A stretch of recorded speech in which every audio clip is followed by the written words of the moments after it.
Hi guys, this is Anthony and this is my new update of all the things I picked up in the last month. I do apologise because I haven't been able to film a video much earlier because of work commitments and other things which just got in the way of my schedule.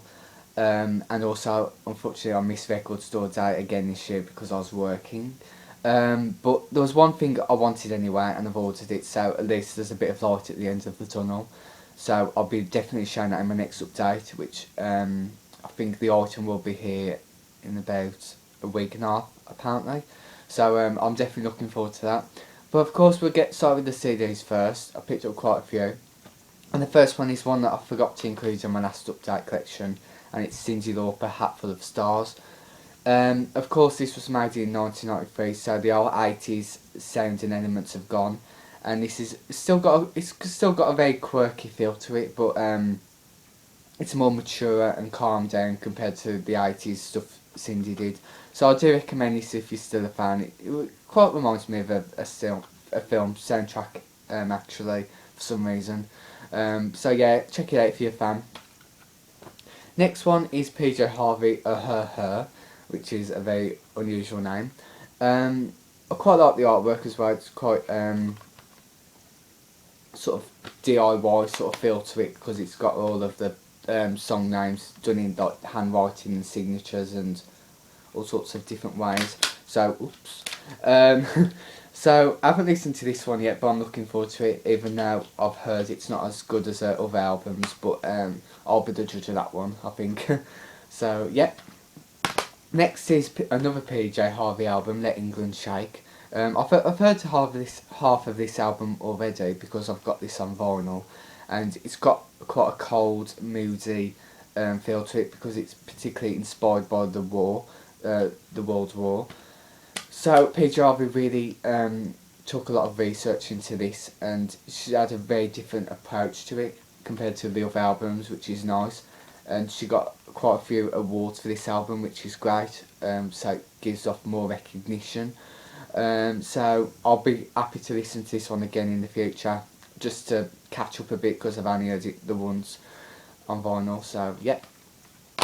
And next is another PJ Harvey album. I know I went a bit mad on that. 4-track demos, which is basically the original songs for the Rid of Me era. So it's quite good to listen to them and the original versions to see the differences. A couple of the originals actually sound better than the ones that made the final, in my opinion, because even though Rid of Me is a good album, it's quite hard to listen to sometimes. And I think some of the songs on the original are a lot more easier to listen to. But then again, who am I to say that it's good to, you know, be quirky in the original? So yeah. Next are some ones I've ordered online, some CDs. I've picked all these up from Amazon about 2 weeks ago. The first one is Bjork, Bachelorette, which I've wanted for a while, and it's a really great song, and the artwork is simply beautiful, really detailed, and actually like the B-sides to this as well, particularly My Snare. I don't know, I just have a big soft spot for it. And yeah, I need to get some more Bjork stuff. I've been trying to get as much as I can, so hopefully I'll get some more in the future. So yeah. Next is a Tori Amos single, which is China, one of my favourite Tori Amos ballads, and along with Winter, probably my favourite on Little Earthquakes, and a very simple but beautiful artwork. And this was actually quite rare at one point. It was going for like £15 or something like that. And for some reason, very recently, which is why I bought this, the price went down. It's still quite a bit of money, but it just wasn't ridiculous. So that's why I just managed to pick it up quick before it went back up to £15 or whatever. So yeah, I was lucky to have that one.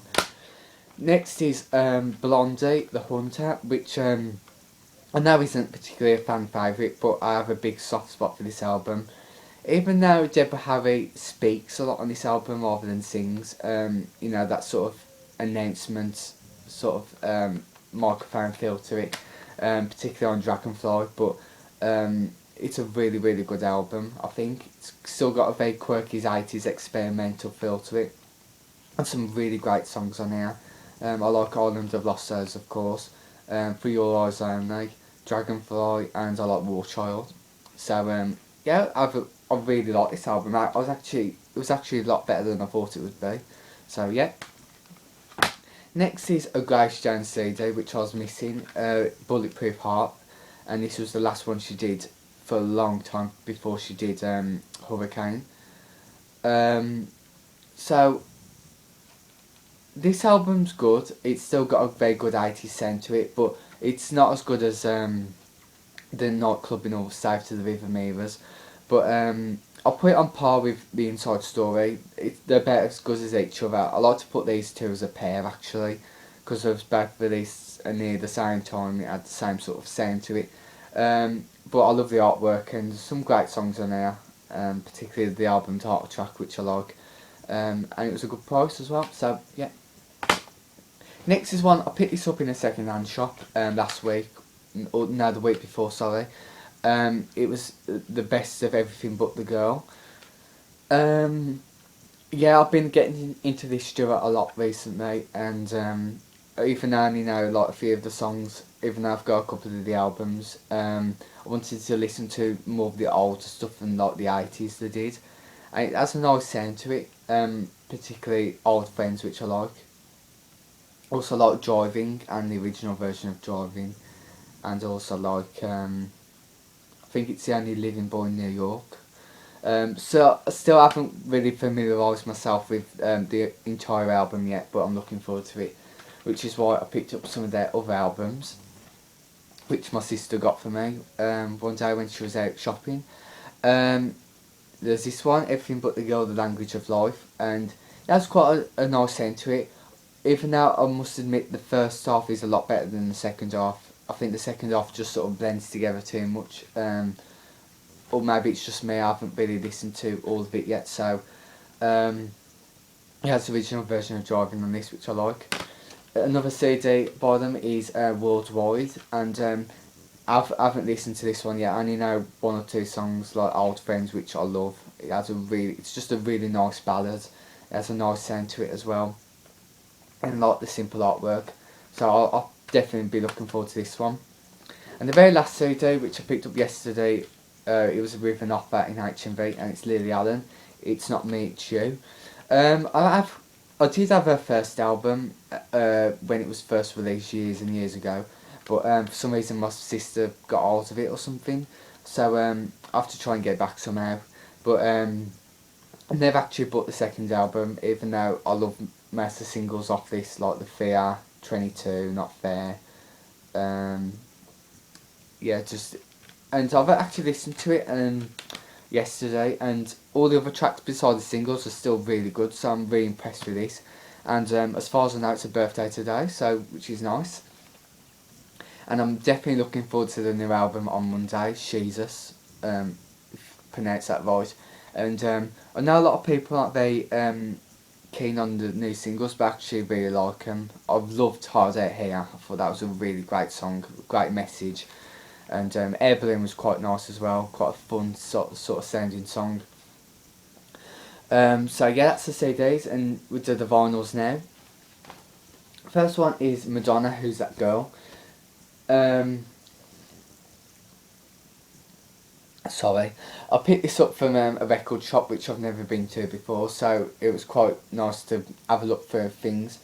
And this is a really good LP, I think. Even though it had some pretty, a lot of negative reviews, but I actually really like this. I've listened to the first half countless times now. Even some of the songs that weren't performed by Madonna actually really like 24 Hours, which is just ridiculously catchy. I still haven't seen the film yet. I really would like to, just to see what it's about and stuff. And I really would like to get this on CD as well. And I love some of the songs on there. I love Who's That Girl. Causing a Commotion's a really good track as well.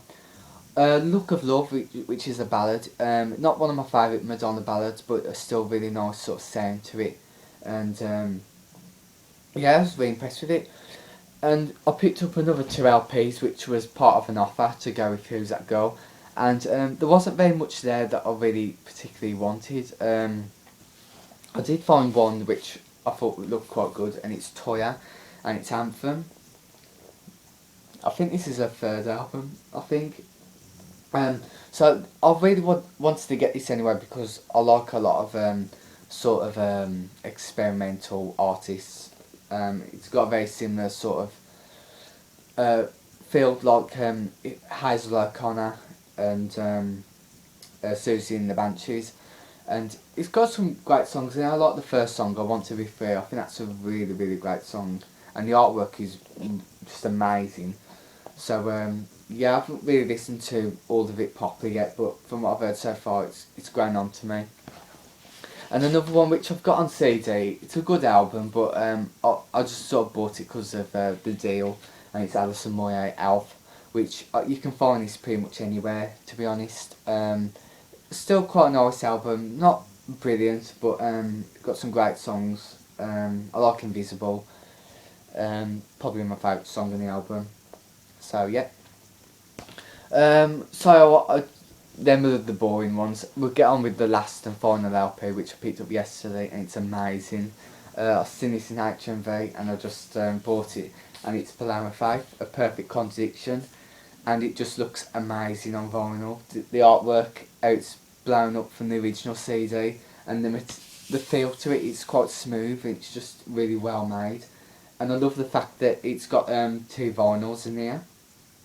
And it's got all the live stuff, which was on the deluxe CD edition, which is just amazing to have. It sounds really good. The only problem is, I only love Can Hurt Like This. I think it just sounds a little bit too high pitched on LP, but all the other songs, particularly Can't Rely on You and Taste My Own Tears, just sound even better. This is the only pictures of like Paloma on this LP. On the inside, which is the gatefold, it's got all the lyrics inside. So, and the inlays are just simple white sleeves. So yeah, I was really proud to have seen this because I've been looking for this for a while, but I never found it for some reason. I was actually gonna consider buying this online until yesterday when I found it. It was either this or St Vincent, which was I was going to get because I'd already spent a lot of money anyway, so I went with this one. So yeah, glad to have got this. And I might as well say the last LP which I bought, I've actually paid for it, but it's not here yet, and it's Sky Forever Night Time My Time, the limited edition, and that should be here in about a week and a half, I think.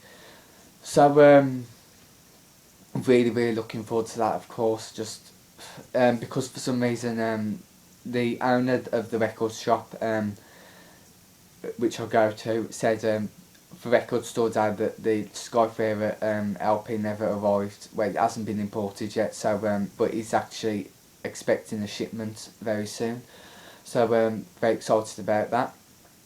So that is it, everyone. I hope you enjoyed this little update, and I'll probably be doing a Tori Amos countdown of albums soon, from my least favourite to favourite. I want to try and do as much Tory stuff, as possible, because I'm seeing it in just over a week, which is exciting. So that is it, everyone. Speak to you soon, and take care.